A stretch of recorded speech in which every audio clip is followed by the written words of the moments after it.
Afternoon, everybody. Sorry I'm a little bit late. I have an update on the counter-ISIL campaign as well as some other announcements before I turn to your questions. We are pleased to report that the military effort to isolate and ultimately liberate Raqqa has begun. Secretary Carter, as you are aware, welcomed the announcement by the Syrian Democratic Forces on Sunday that they have begun an advance towards Raqqa. The removal of the ISIL cancer from the so-called capital of their so-called caliphate is the next step in our military campaign plan, and it is an important step to ensure that ISIL cannot use Raqqa to terrorize the Syrian people and also use the city as a planning hub for external attacks against the United States, our allies, and our partners. We do not underestimate the hard work ahead for the local forces that will carry out the fight for Raqqa, but we are confident that with the help of the coalition, they will be successful. In fact, SDF forces have already made progress since they began their movement towards Raqqa on Saturday. They have encountered resistance so far, and their advance has been supported by coalition airstrikes, which have destroyed vehicle-borne IEDs, other ISIL vehicles, and ISIL fighting positions, among other targets. We will continue to support partnered forces on the ground in Syria as they begin the isolation of Raqqa, and we will continue to work closely with all members of the international coalition to ensure the success of this operation and the elimination of the ISIL cancer wherever it remains in Syria. The beginning of the campaign to take Raqqa is compounding ISIL's problems today. Across the border in Iraq, ISIL is under growing pressure, and it's getting harder for them to move between territory. In Mosul, Iraqi security forces and Kurdish Peshmerga fighters continue to gain territory on multiple axes of advance. From the north, Kurdish Peshmerga fighters continue to make progress in Bashika. We've been seeing that even today. From the east, ISF and counterterrorism forces continue to establish a foothold in eastern districts, clearing neighborhoods and securing key intersections.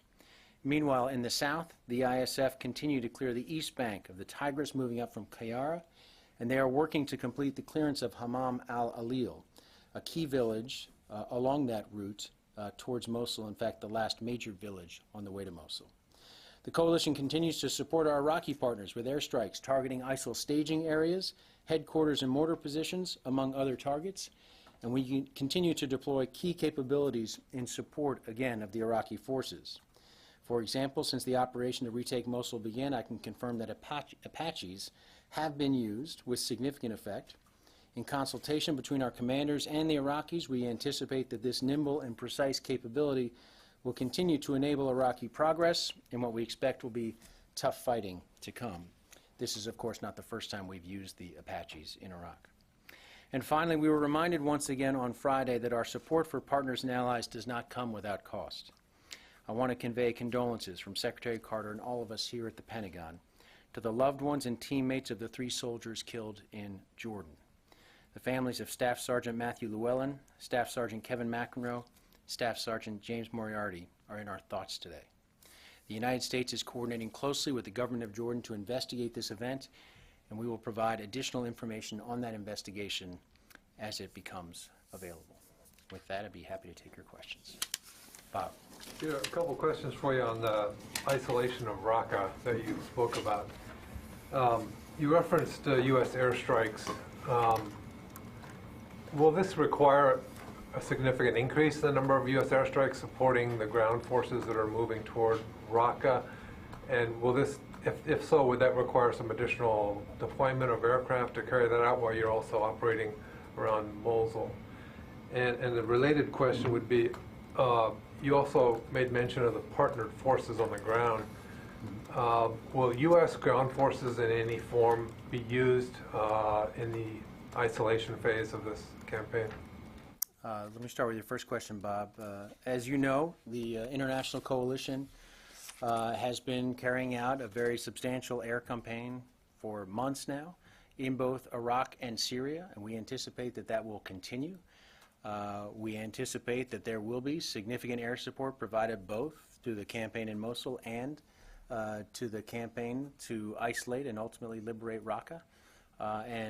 We will continue to assess the resources that we have available to carry out that mission, but we're confident we have those resources now, but it's something we'll continue to consult with our coalition allies to see what, if any, adjustments might need to be made in the future. But right now we're able to carry out this mission effectively. Over the weekend, we carried out missions both over Mosul and in relation to this advance towards Raqqa. And I think that's the sort of thing you will see going forward.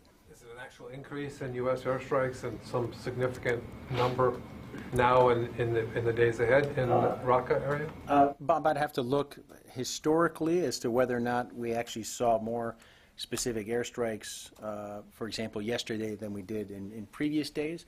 But we've been striking in Raqqa for some time and around that area.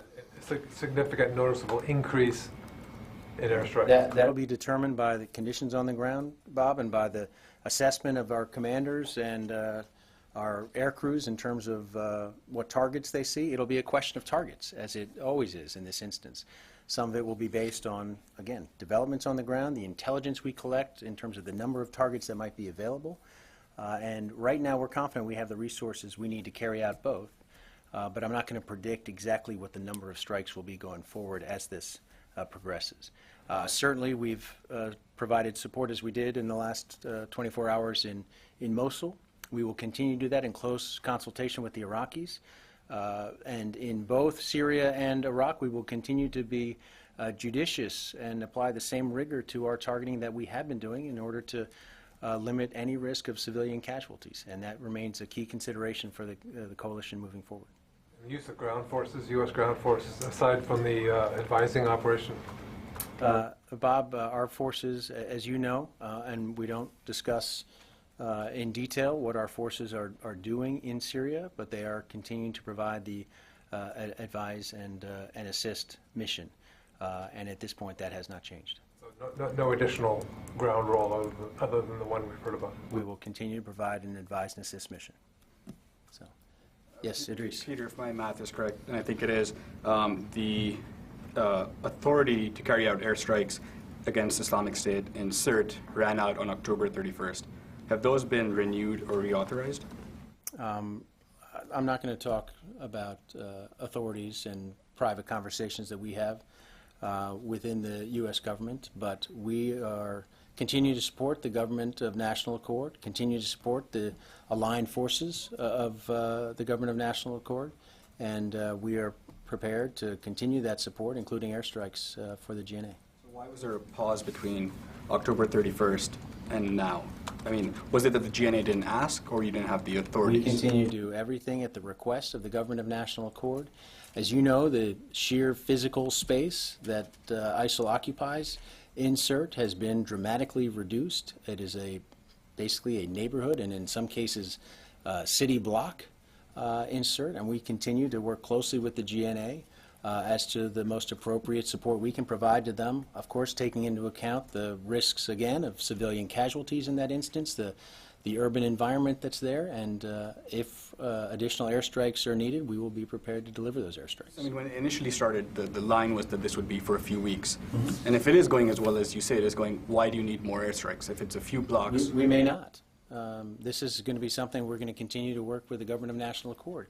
This is a very small space. If you were to travel into Sirte, and I would encourage you to have your fellow Reuters colleagues check on this. My understanding is in some parts of Sirte there is now some measure of life has returned to normal in other neighborhoods that have been cleared of ISIL. There is still a fight going on in this one particular neighborhood. There is a small group of ISIL fighters who remain, and again, we continue to support the GNA. We'll work at their request, if needed, to assist them in trying to eliminate those last few remnants of the ISIL presence. But it was not too long ago that ISIL controlled Sirte, and that has changed. That has changed because of the work of the GNA-aligned forces and the support that we've been able to provide from the air. On a different topic, Turkey's deputy prime minister said he had told Chairman Dunford that Ankara's priority was to take out or remove the YPG from Manbij. Does the U.S. agree with that should be the priority, and has the U.S. agreed to that with Turkey? I'm not sure exactly what comments you're referring to, but our focus, and we've discussed this at some length with not just Turkey, but all of our coalition partners, remains eliminating ISIL from Syria, and that is the primary goal of our efforts in Syria and will continue to be as part of the coalition. Turkey's priority that they've stated is to remove the YPG from Manbij. Is that something? We continue. Our top priority in Syria, working with the coalition and in our discussions with coalition members, including Turkey, is to eliminate ISIL from Syria, and that will continue to be our foremost mission. And obviously, of course, the concern for us is not only what ISIL is doing to the Syrian people, but also the threat ISIL poses to the United States, to our allies and partners. And that's, again, why ISIL remains our key focus. Lucas. Can you tell us what exactly General Dunford secured on his visit to Ankara over the weekend? What kind of deal took place? My understanding is General Dunford had a very positive meeting with his Turkish counterpart, and he issued, my understanding, Captain Hicks issued a written summary of that, and they talked about the counter-ISIL campaign and the next steps in the counter-ISIL campaign in both Iraq and Syria. And among other things, they agreed to stay in very close consultation on the next steps, in particular with regard to the fight for Raqqa. And that's a commitment that Secretary Carter has also made with his counterpart as well, and we will continue to with the Turkish government. And are those next steps for Turkey to participate in the Raqqa operation, or for Turkey to pledge not to interfere with this Raqqa operation? I'm not going to get into the private conversations of Chairman Dunford and his counterpart, but other than to say that we continue to have a very constructive and positive conversation with our Turkish ally about what's going on in Syria and Iraq, and we continue to believe that there's an important role for every member of the coalition in terms of taking the fight to ISIL at this very important and decisive moment in the campaign. And looking at both Raqqa and Mosul, can you talk about the importance of going after both of these ISIS capitals simultaneously? As I mentioned before, Lucas, this is about applying pressure on multiple fronts, and we've been doing that from the air for some time. We've been doing it from the ground as well, and you've seen the progress that the Iraqi security forces have made in Iraq and these local forces have made in Syria over the past few months. And now we're at a point where we can apply pressure to the two most important locations for ISIL in Iraq and Syria. And this is something that we have built towards, something we've planned for. This is where the campaign plan was supposed to be at this moment in time. And this is not a surprise to us. This is exactly how it was sketched out.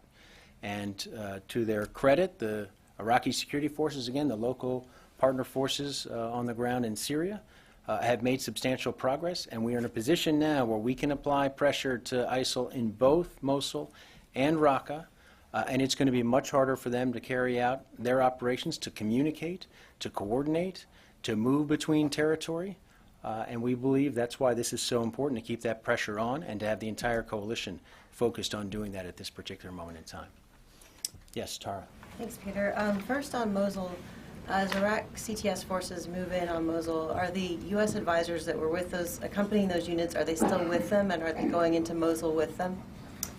They are. We still have advisors on the ground with the ISF and with Peshmerga forces and with CTS forces.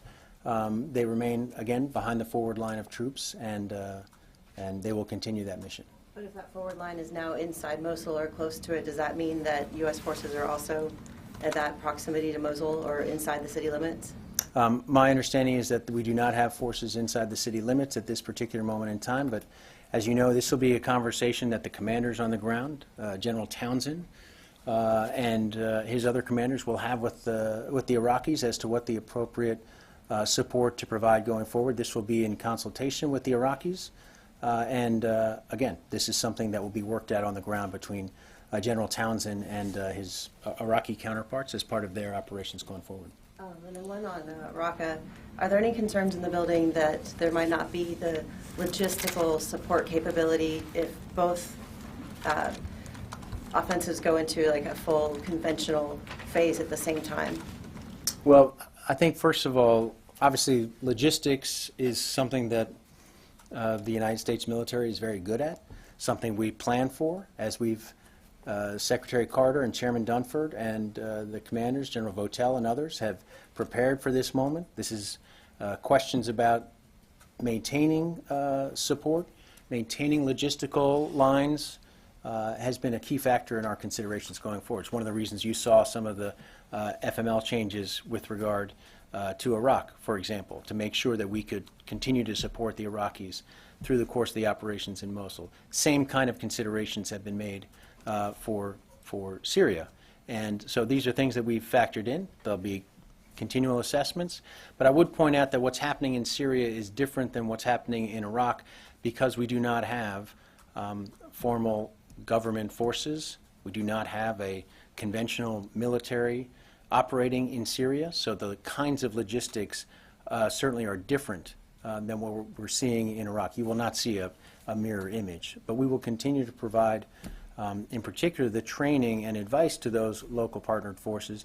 They have demonstrated a capability on the ground over the last few months, and again, we will provide support in the form of training in particular, but it will be a very different. It will look different than what you're seeing in Iraq. And just one last one on the Jordan shootings. Have the Jordanians made available any security camera footage from that checkpoint as both governments try and determine what happened? I can just tell you that we continue to work very closely with the Jordanian government. I know there's been close coordination, but I honestly don't know what kind of information has been relayed back and forth between the two governments. Okay. Yes, Christina. Thanks, Peter. Can you tell us a little bit more about the role that Apaches are playing in the Mosul offensive? Are they flying over Mosul yet? Or are they still limited to nighttime operations? I'm not going to get into all the tactical details, for one, because I'm not sure about each and every instance, Christina. But as you know, this is a capability that is quite powerful, quite lethal, and can operate from a standoff position, can provide a kind of close air support that, as I understand it, from troops who've benefited from having Apaches in the fight, a psychological advantage, if you will, in terms of just physical support in their advance. I believe that's how it's been used in this instance. My understanding is there's been particular targets have included VBIDs and specific, some of the obstacles and impediments that we've seen ISIL put forward in Mosul, and that the Apaches have demonstrated a capability with very precise targeting to make a difference there. Again, operating in a standoff position, they're able to do that from some distance back. And who are they supporting? The Iraqi Army, CTS, Kurdish Peshmerga? I can't speak to each and every instance. Again, they've provided support to Iraqi security forces, but I can't say with specificity as to which unit in particular. And do commanders have the authority to use them in Raqqa, in the Raqqa offensive? This is a specific capability that we're using in Iraq right now. Yes, Carla. Thanks, Peter. A top Iranian general gave an interview to state-run press, and they said that Iranian forces conducted an airstrike inside eastern Iraq against ISIS. It was done over the weekend at the request of the Iraqis. Did the U.S. Know about this strike? Was the U.S. aware? Did they give approval of this strike? Or was this done without any U.S. knowledge? I'll have to take that question. It's the first I've heard of it, and I would make the point that this is Iraqi territory. The sovereign government of Iraq would decide what foreign forces would operate, as they do with the coalition. And so I will take your question, but I would also refer you to the government of Iraq for any better explanation as to if that took place, why it took place. Yes, Qasim. A few questions on Raqqa, Peter. You know, the Syrian Democratic Forces announced the name of the operation on Raqqa as Euphrates Rage, or Wrath. Does the United States have any role in determining this name? We do not have any role in naming any operation. And do you think that it somehow has some kind of reference to the Turkish-led Operation Euphrates Shield? I'm going to leave that to the Syrian Democratic Forces to try and to explain the naming of their operation. The other question, the Syrian Democratic Forces spokesman said yesterday, over the weekend, that the United States had provided them with anti-tank missiles. Could you confirm? I'm not aware of those particular comments. As you know, There are members of the Syrian Democratic Forces that we have provided ammunition and equipment to, the Syrian Arab Coalition in particular. So I'm happy to take that question, but I'm not aware specifically of that reference. To what extent you are confident that any of those kinds of arms, like tow missiles, would not end up in the hands of PKK? As you know, Qasim, the decision to provide equipment to and ammunition to any partnered force there is a transaction and is based on commitments that we obtain from those partnered forces, and we expect them to abide by those commitments, including maintaining control over ammunition and equipment that might be provided, and those are commitments that we hold our partnered forces to. And we would anticipate that that is what will happen going forward as well. You don't have any indication that any of the U.S. provided arms or ammunition ended up in different hands, right, in Syria? So those are commitments that are made to us. That's part of the transaction. That's why we would continue to engage with partnered forces if they abide by commitments, and that's certainly our expectation. Just lastly, do you know the number of YPG fighters within the Syrian Democratic Forces force that moved toward Raqqa? I would refer you to the SDF for the exact breakdown of the forces, but my understanding is this is a mix both of Kurdish forces, of Turkmen forces, and Arab forces as well, and forming the larger SDF. But I refer to them for the breakdown there. Thank you. Laurent. Can you give an estimation of the number of Apaches that are in Iraq, and say if there are any plans to send more of them in Iraq? Let me take that question. Let me double check how many we have, but I believe it's single digits in terms of the number of Apaches, but let me double check if I can provide more specificity. And at this point, I'm not aware of any request for additional capabilities, but this is something that General Townsend, of course, and General Votel certainly can pursue with the Secretary should they feel they need more capabilities in Iraq and as part of the counter-ISIL effort. And just a quick follow-up. Is it the first time that they were used in the Mosul's offensive, or had they already been used? As I mentioned, we've used the Apaches previously in Iraq, but I was pointing this out just specifically that they have been used since the launch of the Mosul offensive. I know this has been an area we've gotten a lot of questions about their use, and so I wanted to make clear that they are being used, and we expect they will be used going forward, again, at the discretion of General Townsend and his commanders, and of course in consultation with the Iraqis who are leading this fight, and as all aspects of the effort around Mosul, this will continue to be carefully coordinated with the Iraqis. Barbara. Peter, on the question of a few minutes ago about the possibility of U.S. troops entering Mosul as the Iraqi front line moves forward into Mosul, they stay behind, but entering the city limits. Every time we have asked this question, in fact, it goes along with what you said, the door has been kept open by the Pentagon to the possibility, no one has ever shut the door, that U.S. troops would enter Mosul.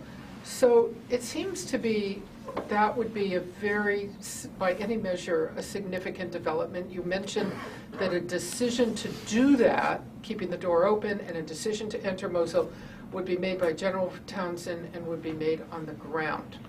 My question is, it seems... There's another key point, and that is in consultation and with the Iraqis who are leading this fight. This is a fight that Prime Minister Abadi and his commanders are leading and directing with the support of the coalition, and of course they'll play a critical role in this. They will be doing they're leading the fight here, and they'll play a role in terms of determining the support from the coalition. Sure. But given that everything I don't want to repeat everything. All right, so let's say they ask, and the decision by the U.S. side is made on the ground. It seems so significant. I do want to ask you, would it not be the case that this type of decision would go to the Secretary and even to the President if U.S. troops were being asked to enter Mosul? I just don't understand why. I want to make sure I understand. Would this not be so significant it would go to the Secretary and the President? Barbara, I'm not going to get into a discussion of authorities here. You know the mission that our forces are currently performing in Iraq, the advise and assist mission with the Iraqis that allows them, in some instances, to accompany. That continues to be the mission, but it's a situation in which commanders on the ground certainly would be in consultation with leadership here about what the appropriate use of our forces are going forward. But that's a decision we make. It's an assessment we make every day, Barbara. And I don't anticipate this would be any different. What's important here is that this is something that needs to be done in consultation with the Iraqis and in an assessment in terms of what the benefits are, whether or not that's an appropriate and important thing for our forces to be doing, and whether it's necessary. So, absolutely. So thank you. Given everything you just said, is it correct then that we should interpret the Pentagon's position is all to be discussed, all to be decided on all fronts, but in fact, the door is still open to U.S. troops entering Mosul? You are not ruling that out. Barbara, we've had forces provide assistance to and advise and assist, and in some cases, a small number accompany Iraqi security forces, Kurdish Peshmerga, and CTS up to this point. And decision going forward as to how much further to go, again, will be something that will be determined by commanders working with the Iraqis. We don't want to hypothesize as to where things go. The Iraqis have made significant progress so far, and we'll continue to provide support to them in close consultation, but I'm not going to predict the future. Yes, Corey. Just following up on Idris's questions earlier on Libya, I wanted to make sure, had there not been any U.S. airstrikes back in the GNA in November? There's not been any? I'd urge you to check with AFRICOM to double check for certain. As you know, there have been instances in October when we did not have airstrikes. Again, this is a very small area. I need to reinforce the progress that these forces have made, and that it is a very isolated portion of CERT, a particular neighborhood, in fact, where the remaining ISIL forces are. And we will be prepared at the request of the GNA, should we determine it's appropriate, to carry out additional airstrikes as needed, and to provide support to them as they requested. Of course, this is something we have to evaluate as those requests come in. We've heard that it's been a very small area now for a couple months. Mm-hmm. I mean, why is it taking the GNA forces so long to kill off ISIS in this little small area? I think my understanding is this is first of all, it's an urban environment where there are still civilians. These are obviously ISIL fighters who have no opportunity to exit the fight here. They are fighting to the death, it appears. Many of their colleagues have had that result. And this is an enemy that has shown a willingness to try and hold ground. They have lost most of their territory in CERT. This is a very isolated area.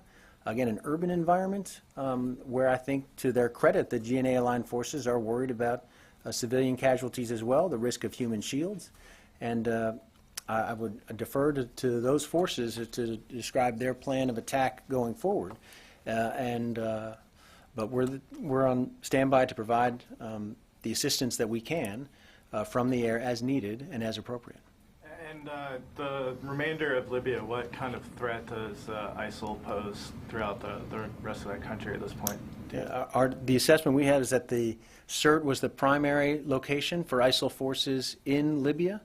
The notion or the possibility that there may be pockets of ISIL in other parts of the country certainly remain, but the primary focus for the GNA in terms of the elimination of ISIL was CERT specifically. They had touted CERT as a success story. They had had the leadership in Iraq and Syria tout their success in CERT, and they have had that success rolled back. And there are still a number of ISIL fighters in this small area, but we're not aware of a substantial ISIL presence elsewhere, although that's something certainly we'll continue to watch closely. We're worried about the metastasis of ISIL, and if they've been unsuccessful in CERT, we're of course concerned that they may try and establish a foothold somewhere else. Paul. There have been some reports from NGO humanitarian groups that in southeast of Mosul, there have been some incidents of men and teenagers, male teenagers, being rounded up and publicly abused, in some cases tortured. The reports that I've seen attribute it to local militias. Have you seen those reports, and can you talk at all about? I have seen the. Are you talking about areas that have been retaken by ISF forces? I'm not in particular familiar with those reports. I certainly have seen the reports about ISIL. We've heard from the United Nations and others, human rights groups, about ISIL forcing. So not ISIL. These are some sort of militia who are fighting ISIL, or at least under the banner of the groups that are fighting ISIL. Yeah, I have not personally seen those reports. I certainly have seen the comments from Prime Minister Abadi, who continues to call for zero tolerance for any indications of sectarian strife and anything to target those who have been liberated so far in this movement towards Mosul. So I'm not aware, Paul, of that particular reference, and if you get more details, happy to try and get an answer for you. But this is something that I know Prime Minister Abadi and the Secretary have talked about directly in the lead up to these operations, and I think Prime Minister Abadi, to his credit, has been very vocal and very public about the need to be very careful for any indications of human rights abuses by ISIL and by anyone else for that matter. Do you know, in terms of protecting these people as and if they leave the area, and then protecting the camps where they're headed, do you know if there's a certain policy in place for who provides that kind of security? Is it the units that are in that region? Are there specific units that are tasked with doing that? Do you know? I refer you to the Iraqis. My understanding is that the Iraqi security forces have plans in place to handle displaced people. There have been certainly a number of displaced people who have shown up at the UN camps, and that there are certain, my understanding, Paul, and again, I would encourage you to talk to the Iraqis, is that there are, in certain instances, as they clear neighborhoods, as they clear villages, there are designated locations where displaced people are encouraged to gather so that they can make the trip to some of these tent communities, these emergency camps that have been set up. And and at that point, again, it's the Iraqi security forces who've been in charge of that so far. Qasim? You know, we have seen in Fallujah, in Ramadi, in Rutba, in several other places that Shia militias abused human rights. And what gives you the confidence that the Iraqi government is going to protect the civilians against the Shia militias? You know, we have seen examples of this several times, and we haven't seen any action, credible action from the Iraqi Baghdad government against these types of actions other than just words. Well, what makes you confident in? Well, again, we have the commitment from Prime Minister Abadi, the leader of the Iraqi government, who's spoken to what was alleged to have happened previously in Fallujah, for example, and we would, again, look to the leadership of Iraq to monitor this reports of this and to investigate them thoroughly, as I know Prime Minister Abadi said would happen after Fallujah. And again, we look to Prime Minister Abadi and his leadership, and this is something that I know that he has discussed at length with the Secretary, and something that he feels strongly about, certainly has conveyed that publicly. Yes? On North Korea, General Brooks said that the THAAD deployment's due in 8 to 10 months. I'm wondering if that timetable was accelerated due to North Korean launches, and if that deployment is going to be larger than the one in Guam. I know this is something that the deployment of the THAAD, this is something we continue to work closely with the South Korean government. We want to do this as quickly as possible. General Brooks, I know, referenced a time period. We'd like to do it as soon as possible, and this is something that we'll work continue to work very closely with the South Korean government in terms of the size and the capabilities of the THAAD system. I'm not going to get into specific details. We believe that the THAAD system that will be deployed there will be capable of helping to defend South Korea, our ally South Korea, as part of a broader defensive, a significant number of defensive steps that we can take to help protect South Korea, of course, and also protect the United States at the same time. Lucas. There's a report that a nuclear weapon from 1950 was just discovered off the coast of Canada. Have you seen this report, and can you confirm that? I have not seen this report. Going elsewhere. The Marines recently released a report about the crash of the two CH-53s off Hawaii back in January, and one of the findings was that a number of the pilots had very few flight hours. I was wondering if the Secretary had seen the report, any kind of reaction, and is there a plan to get more Marine aircraft, more Navy aircraft flying and get more pilots in the air? Yeah, I know the Secretary certainly is aware of the crash itself and the circumstances surrounding it, the tragedy of that crash. I cannot tell you with certainty that he's read every page of the report itself. I know he's aware that the report was delivered by the Marines. Lucas, this is something you and I have talked about in the past, and this is something the Secretary has spoken to directly, that Marine aviation and readiness for the Marines is the foremost priority in terms of the budget and his discussions with General Neller about what needs to, changes that need to happen going forward and investments we make. And this is something that we've talked about this before. The budget uncertainty of the past few years has forced this department to make careful choices in terms of investments. And one of the key areas in which we want to address, in part because of readiness questions, has been marine aviation. So this has been a top priority for the Marine Corps, top priority for the Secretary of Defense, and it's reflected in the budget that he submitted to Congress in terms of trying to step up that readiness, those questions about readiness. So this is not something that's going to be solved overnight, but it is something that is a top priority for the Secretary. Certainly he knows what a priority it is for General Neller. Okay, thanks everybody.